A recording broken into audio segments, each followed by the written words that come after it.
Guys, welcome back to my channel Megha Manju vlogs. ಎಲ್ಲರೂ ಹೇಗಿದ್ದೀರಾ? ನಾನು ತುಂಬ ಚೆನ್ನಾಗಿದ್ದೀನಿ, ನೀವು ತುಂಬ ಚೆನ್ನಾಗಿದ್ದೀರಾ ಅಂತ ಭಾವಿಸ್ತೀನಿ. ಲಾಸ್ಟ್ ವೀಡಿಯೋದಲ್ಲಂತೂ ತುಂಬ ಪ್ರೀತಿ ಕೊಟ್ಟಿದ್ದೀರಾ. ನಾನು ತುಂಬಾ ಥ್ಯಾಂಕ್ಫುಲ್ ಆಗಿರ್ತೀನಿ, ತುಂಬಾ ಖುಷಿಪಟ್ಟಿದ್ದೀನಿ. ಆ್ಯಕ್ಚುಲಿ ಒಂದೇ ದಿವಸಕ್ಕೆ 1.5K ಅಷ್ಟು ವೀಡಿಯೋಸ್ ಓಡಿದೆ. ತುಂಬ ಕಮೆಂಟ್ಸ್ ಕೂಡ ಹಾಕಿದ್ದೀರ, ತುಂಬಾ ಖುಷಿ ಇದೆ ನನಗೆ. ಹೀಗೆ ಮುಂದೆ ವೀಡಿಯೋಗಳಿಗೂ ತುಂಬಾ ಪ್ರೀತಿ ಕೊಡಿ ಅಂತ ಕೇಳ್ತಾ ವೀಡಿಯೋನ ಸ್ಟಾರ್ಟ್ ಮಾಡ್ತಾಯಿದ್ದೀನಿ. ಸೊ ವರಮಹಾಲಕ್ಷ್ಮಿ ಹಬ್ಬದ ಪ್ರಿಪ್ರೇಷನ್ ಬ್ಲಾಗ್ ಆಗಿರುತ್ತೆ. ಫುಲ್ಲು ವಾಯ್ಸ್ ಓವರೇ ಕೊಟ್ಟು ವೀಡಿಯೋ ಮಾಡ್ತಾಯಿದ್ದೀನಿ ನಾನು. ಬಿಕಾಸ್ ನನಗೆ ವಾಯ್ಸ್ ಕೊಟ್ಕೊಂಡು ಕೆಲಸನೂ ಮಾಡಿಕೊಂಡು ವೀಡಿಯೋ ಮಾಡೋಕ್ಕೆ ಟೈಮ್ ಆಗಿರಲಿಲ್ಲ. ಆ್ಯಂಡ್ ಮೋರೋವರ್ ನಾನು ಒಬ್ಬಳೇ ಮಾಡೋದ್ರಿಂದ ಸೊ ಹಾಗೆ ವಾಯ್ಸ್ ಓವರ್ ಕೊಟ್ಕೊಂಡು ವೀಡಿಯೋ ಮಾಡ್ಕೊಂಡಿದ್ದೀನಿ. ಸೊ ಅವತ್ತಿನ ದಿವಸ ನಾನು ಏನಂದರೆ ತೆಂಗಿನಕಾಯಿಗೆಲ್ಲ ಡೆಕೋರ್ ಆಗಿ ಅರಿಶಿನ ಎಲ್ಲ ಹಚ್ಚಿ ಮಾಡ್ಕೋತಾಯಿದ್ದೆ. ಆ್ಯಂಡ್ ಮುಖವಾಡ ಹೊಸದಾಗಿ ಮುಖವಾಡ ಅಂತಂದಿದ್ದೆ, ಅದಕ್ಕೆಲ್ಲ ಕಣ್ಣು ಅದೆಲ್ಲ ಐಲೈನರಲ್ಲೆಲ್ಲ ಮಾಡ್ಕೋತಾಯಿದ್ದೆ. ಸೊ ಹೂವು ಕಟ್ಟೋದಾಗಿರ್ಬೋದು, ಅಂದರೆ ಹೂವು ಪೋಣಿಸೋದಾಗಿರ್ಬೋದು, ಅದೆಲ್ಲ ಪ್ರಿಪ್ರೇಷನ್ ನಾನು ಹಿಂದಿನ ದಿವಸನೇ ಎಲ್ಲ ಮಾಡ್ಕೊಂಡಿದ್ದೆ. ಸೊ ಬೆಳಗ್ಗೆ ಎದ್ದು ಹೂವು ಇಟ್ಟು ಪೂಜೆ ಮಾಡೋದಷ್ಟೇ ಮಾಡ್ಕೊಳ್ಳೋಣ ಅಂತ ಸೊ ಹಂಗೆ ಪ್ಲ್ಯಾನ್ ಮಾಡ್ಕೊಂಡಿದ್ದೆ. ಇಲ್ಲಿ ನಾನು ಪೇಪರ್ ಕಟ್ಟಿಂಗಲ್ಲಿ ಮಾಡಿ ಮೇ ಬಿ ಇನ್ಸ್ಟಾಗ್ರಾಮಲ್ಲೆಲ್ಲ ನೋಡಿದ್ದೆ ನಾನು ಇದನ್ನು, ಈ ಥರ ಮಾಡೋದು, ತೆಂಗಿನಕಾಯಿಗೆ ಹೇಗೆ ಕುಂಕುಮ ಹಚ್ಚೋದು ಅಂತ ಹಿಂಗೆ ಮಾಡ್ಕೊಂಡಿದ್ದೆ. ಬಟ್ ಚೆನ್ನಾಗಿ ಬಂತು. ಸ್ವಲ್ಪ ಅಲ್ಲಿ ಮಿಸ್ಟೇಕ್ ಆಯಿತು, ಬಟ್ ಚೆನ್ನಾಗಿ ಬಂತು. ಸೊ ಒಂದು ನಾರ್ಮಲಾಗಿ ಕಳಶ ಇಟ್ಟು ಇನ್ನೊಂದು ಬಿಂದಿಗೆಗೆ ಇಡಬೇಕಾಗಿದ್ದಿದ್ದು. ಸೊ ಇದು ಲೈಕ್ ಎಲ್ಲ ನಾರ್ಮಲಾಗಿ ಚಿಕ್ಕದಾಗಿ ಕಳಶ ಇಡ್ತಾರಲ್ಲ, ಅದಕ್ಕೋಸ್ಕರ ಮಾಡಿದ್ದಿದ್ದು. ಇನ್ನೊಂದು ತೆಂಗಿನಕಾಯಿ ಏನಿದೆ ಅದು ಲಕ್ಷ್ಮಿ ಇಡೋದಕ್ಕೆ ಅಂತ ಆ ತೆಂಗಿನಕಾಯಿಗೆ ಎಲ್ಲ ಅರಿಶಿನ ಎಲ್ಲ ಹಾಕ್ಕೊಂಡಿದ್ದೆ. ಸೊ ಹಿಂದಿನ ದಿವಸನೇ ಎಲ್ಲ ಫ್ರೂಟ್ ಶಾಪಿಂಗ್ ಆಗಿರ್ಬೋದು, ಫ್ರೂಟ್ಸು ಫ್ಲವರ್ಸು ಎಲ್ಲ ತೊಗೊಂಬಂದಿದ್ರು ನನ್ನ ಹಸ್ಬೆಂಡು KR ಮಾರ್ಕೆಟಲ್ಲಿ. ಸೊ ಜನ ನೋಡ್ತಾ ಇರ್ಬೋದು ಎಷ್ಟು ಜನ ಇದ್ದಾರೆ ಅಂತ. ಕಾಲಿಡಕ್ಕೆ ಜಾಗ ಇರಲಿಲ್ವಂತೆ, ಫುಲ್ಲು ಜನ, ಅಷ್ಟು ಜನ ಇದ್ರಂತೆ ಹಬ್ಬದ ಹಿಂದಿನ ದಿವಸ. ಸೊ ಅವತ್ತಂತೂ ನಾನೇನಾದರೂ ಮಗುನ ಕರ್ಕೊಂಡು ಹೋಗಿ ಶಾಪ್ ಮಾಡೋದಿದ್ದರೆ ತುಂಬಾ ಕಷ್ಟ ಆಗ್ತಾಯಿತ್ತು ನನಗೆ. ಅವರೇ ಹೋಗಿ ತೊಗೊಂಬಂದಿದ್ದರಿಂದ ನನಗೆ ತುಂಬ ಈಸಿ ಆಯಿತು. ಸೊ ಇಲ್ಲಿ ಫ್ಲವರ್ ಲೋಟಸ್ ಏನಿರುತ್ತೆ ಅದು ಹಾಗೆ ಇಟ್ಟರೆ ಚೆನ್ನಾಗಿ ಕಾಣಿಸಲ್ಲ ಅಂತ ಈ ಥರ ಫೋಲ್ಡಿಂಗ್ ಮಾಡ್ಕೊಂಡಿದ್ದೆ. ಬಿಕಾಸ್ ಇದು ಇನ್ಸ್ಟಾಗ್ರಾಮಲ್ಲಿ ನೋಡಿದ್ದೆ ನಾನು, ಈ ಥರ ಫೋಲ್ಡ್ ಮಾಡಿ ಇಟ್ಟಾಗ ಎಷ್ಟು ಲುಕ್ಕಾಗಿ ಕಾಣಿಸ್ತಾ ಇದೆ ಅಂತ ನೀವೇ ನೋಡ್ಬೋದು. ಸೊ ನೆಕ್ಸ್ಟ್ ಟೈಮ್ ನೀವೇನಾದರೂ ಟ್ರೈ ಮಾಡೋಂಗಿದ್ರೆ ಈ ಥರ ಫೋಲ್ಡ್ ಮಾಡಿ, ಟ್ರಯಾಂಗಲಲ್ಲೂ ಮಾಡ್ಬೋದು, ಈ ಥರ ಹಾಗೆ ಫೋಲ್ಡ್ ಮಾಡಿ ಕೂಡ ಮಾಡ್ಬೋದು. ನೀವು ಈ ಥರ ಟ್ರೈ ಮಾಡಿ ಅಂತ ಇಲ್ಲಿ ತೋರಿಸ್ತಾ ಇದ್ದೀನಿ ವಿಡಿಯೋ. ಸೊ ಎಲ್ಲ ರೆಡಿ ಮಾಡ್ಕೋತಾ ಇದ್ದೆ ನಾನು. ಬ್ಯಾಕ್ ಡ್ರಾಪ್ಗೆ ನಾವು ಯಾವುದೇ ಥರ ಪ್ಲ್ಯಾನ್ ಮಾಡ್ಕೊಂಡಿರಲಿಲ್ಲ. ಜಸ್ಟ್ ನಾವು ಆ ಕರ್ಟನ್ಗೆ ಭತ್ತದ ತೋರಣ ಏನು ಬರುತ್ತೆ ಅದನ್ನು ಹಾಕಿ ಅದ್ರ ಮೇಲ್ಗಡೆ ಮಾವಿನ ತೋರಣ ಹಾಕಿದ್ವಿ. ಸೊ ಸೈಡಲ್ಲಿ ಫ್ಲವರ್ದು ತೋರಣ ಏನಿರುತ್ತೆ ಆರ್ಟಿಫಿಷಿಯಲ್ದು ಅದು ಹಾಕಿದ್ವಿ. ಬಟ್ ತುಂಬಾ ಚೆನ್ನಾಗಿ ಕಾಣಿಸ್ತಾ ಇತ್ತು, ಸಿಂಪಲ್ ಆ್ಯಂಡ್ ಎಲಿಗೆಂಟಾಗಿ ತುಂಬಾ ಚೆನ್ನಾಗಿ ಬಂದಿತ್ತು. ಸೊ ಇದು ಯಾವುದೇ ಪ್ಲ್ಯಾನ್ ಕೂಡ ಇರಲಿಲ್ಲ, ಸ್ಪಾಟಲ್ಲೇ ನನ್ನ ಹಸ್ಬೆಂಡ್ ಪ್ಲ್ಯಾನ್ ಮಾಡ್ಕೊಂಡಿದ್ದು. The next day.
ಹಬ್ಬದ ದಿನ ಬೆಳಗ್ಗೆನೇ ಎದ್ದುಬಿಟ್ಟಿದ್ದೆ, almost like 4 o'clock 5 o'clock ಎದ್ಬಿಟ್ಟಿದ್ದೆ.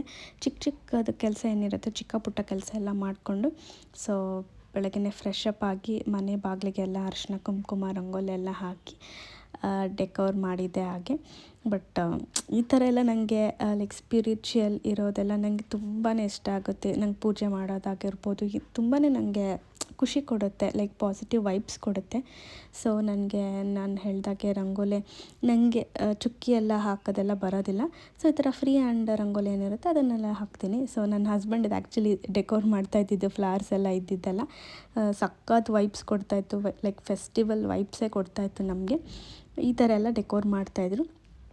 So ಬೆಳಗ್ಗಿದ ಪೂಜೆ ಏನಿರುತ್ತೆ ಅದೆಲ್ಲ ಮುಗಿಸ್ಕೊಂಬಿಡೋಣ, ಲೈಕ್ 6:30 to 8:30 ಮುಹೂರ್ತ ಏನಿರುತ್ತೆ ಅದರೊಳಗಡೆ ಫಿನಿಷ್ ಮಾಡ್ಕೊಂಬಿಡೋಣ ಅಂತ ಮಾಡ್ಕೊಂಡ್ವಿ. ಸೊ ಇಲ್ಲಿ ನನಗೆ ಫೇವ್ರೆಟ್ ಪಾರ್ಟ್ ಆಗಿರೋದು, ಅಮ್ಮನ ನಾವು ಈ ಥರ ಸೇರೊದ್ದು ನಾವು ಮನೆ ಒಳಗಡೆ ಕರ್ಕೊಂಡ್ವಿ. ನನ್ನ ಫೇವ್ರೆಟ್ ಪಾರ್ಟ್ ಆಗಿರ್ಬೋದು ಇದು. ಈ ಥರ ನಾವು ವೆಲ್ಕಮ್ ಮಾಡ್ಕೊಂಡ್ವಿ ಅಮ್ಮನ ನಾವು. ಸೊ ಈ ಥರ ಡೆಕೋರ್ ಮಾಡಿ ಈ ಥರ ಪೂಜೆ ಮಾಡ್ಕೊಂಡ್ವಿ. ಚಿಕ್ಕದಾಗಿ ಫಸ್ಟ್ ಟೈಮ್ ಮಾಡಿರೋದ್ರಿಂದ ನಾನು ಚಿಕ್ಕದಾಗಿ ಪುಟ್ಟದಾಗಿ ಈ ಥರ ನಾವು ಹಬ್ಬನ ಸೆಲೆಬ್ರೇಟ್ ಮಾಡಿದ್ವಿ. ಸೊ ತುಂಬಾ ಖುಷಿ ಕೊಟ್ಟಿದೆ ನನಗಂತೂ ನಿಜವಾಗ್ಲೂ ಹಬ್ಬ ಮಾಡಿದ್ರಿಂದ. ನೀವೇ ನೋಡ್ತಾ ಇರ್ಬೋದು, ಈ ಥರ ಮಡಿಲಕ್ಕಿ ಎಲ್ಲ ಫ್ರೂಟ್ಸ್ ಎಲ್ಲ ಇಟ್ಟು ಮಾಡಿರೋದು ನಮ್ಮ ಮನೇಲಾಗಲಿ ಫಸ್ಟ್ ಟೈಮ್ ನಾನು ಈ ಥರ ಹಬ್ಬ ಮಾಡಿರೋದು. ತುಂಬ ಖುಷಿ ಇದೆ ನನಗೆ. ಆ್ಯಂಡ್ ಮೋರ್ ಓವರ್ ನನಗೆ 210 ಸಬ್ಸ್ಕ್ರೈಬರ್ ಆಗಿದ್ದಾರೆ. ನಾನು ತುಂಬಾ ಥ್ಯಾಂಕ್ಸ್ ಹೇಳ್ತೀನಿ ಈ ವಿಡಿಯೋ ಮುಖಾಂತರ ಎಲ್ಲರಿಗೂ. ವರಮಹಾಲಕ್ಷ್ಮಿ ಏನಿದೆ ಎಲ್ಲರಿಗೂ ಆಶೀರ್ವಾದ ಸದಾ ಕೊಡಲಿ ಅಂತ ನಾನು ನಿಮ್ಮ ಹತ್ರ ಕೇಳ್ಕೊತೀನಿ. ಆ್ಯಂಡ್ ನಂಗೆ ಹೀಗೆ ಬೆಳೆಸ್ತಾ ಇರಿ. 4 ಗಂಟೆ ಆಯ್ತು ಮಗ. ಏನು ಸ್ಪೆಷಲ್ ಇವತ್ತು ಹಬ್ಬದ ಊಟ ಏನು ಸ್ಪೆಷಲ್ ಅಂದರೆ ಕಡಲೆಕಾಳು ಕಾಳುಡಿ, ನಮ್ಮೂರ ಕಡೆ ಫೇಮಸ್ ಅದು. ಆ್ಯಸ್ ಯೂಶುವಲ್ ಕಳ್ಳ ಹುಳಿ ಅಂತೀವಿ ನಮ್ಮ ಕಡೆ. ಕಡಲೆ ಹುಳಿ, ಪಾಯಸ, ಕೋಸಂಬರಿ, ಆಮೇಲೆ ಬಂದರೆ ರಸಮ್, ಬೋಂಡಾಗ ಹಾಕಿಟ್ಟಿದ್ದೀನಿ. ರೈಸ್ ಪ್ರೆಷರ್ ಇಳಿಬೇಕು ಒಂದು 5 ನಿಮಿಷ. ಇಷ್ಟೇ ಹಬ್ಬದ ಊಟ. ಒಬ್ಬಟ್ಟು ಮಾಡಿಲ್ಲ, ನಂಗೆ ಒಬ್ಬಟ್ಟು ಮಾಡೋಕ್ಕೆ ಬರಲ್ಲ. ಸೊ ನೀವೆಲ್ಲ ಏನೇನು ತಿಂತಿದ್ದೀರಾ ಹಬ್ಬದಲ್ಲಿ ಕಮೆಂಟಲ್ಲಿ ಹಾಕಿ. ಹಬ್ಬದ ಟೈಮಲ್ಲಂತೂ ಟೈಮ್ ಹೋಗೋದೇ ಗೊತ್ತಾಗೋದಿಲ್ಲ. ಸೊ ಮಧ್ಯಾಹ್ನ ಊಟ ಎಲ್ಲ ಹಬ್ಬದ ಊಟ ಎಲ್ಲ ಮಾಡಿಕೊಂಡು ಹಾಗೆ ಸಂಜೆನೂ ಆಗೋಯ್ತು. ಸೊ ಸಂಜೆ ರೆಡಿಯಾಗಿ ನಾನು ನೀಟಾಗಿ ಸ್ಯಾರಿ ಎಲ್ಲ ಹಾಕ್ಕೊಂಡು ಪೂಜೆ ಮಾಡೋಕ್ಕೆ ಅಂತ ರೆಡಿಯಾಗಿದೆ. ಸೊ ಯೂಶ್ವಲಿ ನಾನು ಚಿಕ್ಕ ವಯಸ್ಸಿಂದ ವರಮಹಾಲಕ್ಷ್ಮಿ ಹಬ್ಬ ಮಾಡಿದಾಗೆಲ್ಲ ತುಂಬ ಟ್ರೆಡಿಷ್ನಲ್ ಆಗಿ ರೆಡಿ ಆಗೋದಂತೂ ನನಗೆ ಅಭ್ಯಾಸ ಇದೆ. ಸೊ ಯೂಶ್ವಲಿ ಎಲ್ಲ ಹೆಣ್ಮಕ್ಳು ಕೂಡ ಸಂಜೆ ಟೈಮ್ ತುಂಬ ಚೆನ್ನಾಗಿ ರೆಡಿ ಆಗಿರ್ತಾರೆ. ಈ ಸ್ಯಾರಿ ಬಂದು ನಂದು ಸೀಮಂತದ ಸ್ಯಾರಿ. ಸೊ ಸೀಮಂತ ಆದಮೇಲೆ ನಾನು ಅವತ್ತೇ ಹಾಕ್ಕೊಂಡಿದ್ದು. ನನ್ನ favourite colour as usual red always. ನಾನು ಈ ಥರ ರೆಡಿಯಾಗಿದ್ದೆ. ಫೋಟೋ ಸಹ ತೊಗೊಳಕ್ಕಾಗಿಲ್ಲ. ಇದೊಂದು ವೀಡಿಯೋ ತೊಗೊಂಡಿದ್ದೆ black and white, because retro ಸ್ಟೈಲಲ್ಲಿ ರೆಡಿಯಾಗಿದೆ ಅಂತ ಇದೊಂದು ವೀಡಿಯೋ ತೊಗೊಂಡಿದ್ದೆ. ಸೊ ಆ್ಯಸ್ ಯೂಶ್ವಲ್ ಅದೇ ಹಾಕ್ತಾಯಿದ್ದೀನಿ. ತುಂಬ ಚೆನ್ನಾಗಿ ಕಾಣಿಸ್ತಾ ಇದ್ದೆ. ಸೆಲ್ಫ್ ಲವ್ ಅಂತ ಹೇಳ್ತಾರಲ್ಲ, ಆ ಥರ ನಾನಂತೂ ನನ್ನ ತುಂಬ ಇಷ್ಟಪಡ್ತೀನಿ. ನೀವು ಅಷ್ಟೇ ನಿಮ್ಮನ್ನ ತುಂಬ ಇಷ್ಟಪಡಬೇಕು.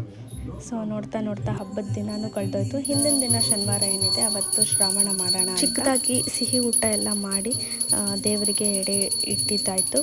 ಸೊ ಅವತ್ತಿನ ದಿವಸ ಎಲ್ಲ ಜಾಸ್ತಿ ವೀಡಿಯೋ ಮಾಡ್ಕೊಳಕ್ಕಾಗಿಲ್ಲ, ಫುಲ್ ಬ್ಯುಸಿ ಡೇ ಆಗಿದ್ದರಿಂದ ಯಾವುದೇ ಚಿಕ್ಕ ಥರ ಗ್ಲಿಮ್ಸ್ ಥರ ಮಾಡ್ಕೊಂಡಿದ್ದೆ ಅಷ್ಟೇ. ಸೊ ಪುಟ್ಟದಾಗಿರೋ ವೀಡಿಯೋನ ನೀವು ತುಂಬ ಇಷ್ಟಪಡ್ತೀರಾ ಅಂತ ಅನ್ಕೋತೀನಿ. ಸೊ ಯಾರೆಲ್ಲ ನನ್ನ ಚಾನಲ್ನ ಸಬ್ಸ್ಕ್ರೈಬ್ ಮಾಡ್ಕೊಂಡಿಲ್ಲ ಸಬ್ಸ್ಕ್ರೈಬ್ ಮಾಡ್ಕೊಳ್ಳಿ ಅಂತ ಕೇಳ್ಕೊತೀನಿ. ಲೈಕ್, ಶೇರ್ ಆ್ಯಂಡ್ ಕಮೆಂಟ್ ಕೂಡ ಮಾಡಿ. ಇನ್ನೂ ಒಳ್ಳೆ ವೀಡಿಯೋಸ್ಗಳೆಲ್ಲ ನಾನು ನಿಮಗೆ ಕೊಡ್ತಾ ಇರ್ತೀನಿ ಅಂತ ಹೇಳ್ತಾ ಈ ವಿಡಿಯೋನ ನಾನು ಇಲ್ಲಿಗೆ ಎಂಡ್ ಮಾಡ್ತಾಯಿದ್ದೀನಿ. ನೀವು ನನ್ನ ಚಾನಲ್ನ ಯಾರು ಸಬ್ಸ್ಕ್ರೈಬ್ ಮಾಡ್ಕೊಂಡಿಲ್ಲ ಅಂತಂದರೆ ಪ್ಲೀಸ್ ಸಬ್ಸ್ಕ್ರೈಬ್ ಮಾಡ್ಕೊಳ್ಳಿ ಅಂತ ಕೇಳ್ತಾ, until then take care, bye.